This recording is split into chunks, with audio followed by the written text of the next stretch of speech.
Venezuelan exiles living in the United States are now questioning what will happen in Venezuela while fearing the possibility of being uprooted once again. WESH 2's David Jones is joining us live in studio tonight. And David, you spoke today with someone whose family applied for political asylum in the U.S.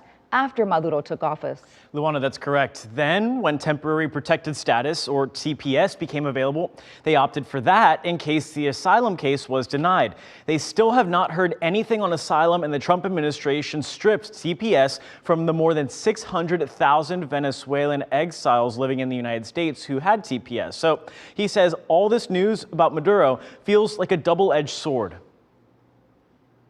Yes, it's a big change, but I do not think that the situation has changed for Venezuelans. Because, he says, Maduro was a leader in the regime that's governed Venezuela, but he was far from the only one. That concept that now Venezuela is free and we can fully celebrate, I do not endorse that. This man, who WESH 2 is not identifying because he has a pending immigration case for political asylum, says true freedom in Venezuela does not arrive as Maduro departs. I mean, you may think about the city of Orlando, the mayor.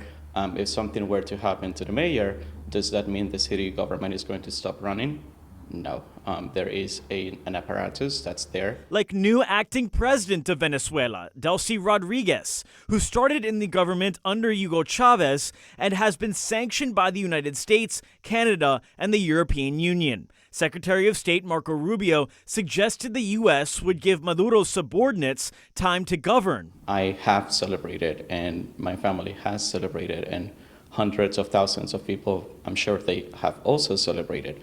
But this does not negate the fact that people are also going to be worried and thinking about their next steps. When you have a president or a dictator in place and that person gets removed, the question is there stability in that country? Attorney Melissa Morantes is the executive director of the Orlando Center for Justice, a nonprofit legal aid group advocating for immigrants. Yes, many people from Venezuela, because they are political refugees, essentially they have fled a country because of political strife, will likely apply for or have already applied for political asylum here in the United States. And so I know advocates are going to ask the question, is the government going to consider putting back TPS now that we've had this situation? Things have not been normal in Venezuela for years now. Okay, so they're not going to just go back to normal.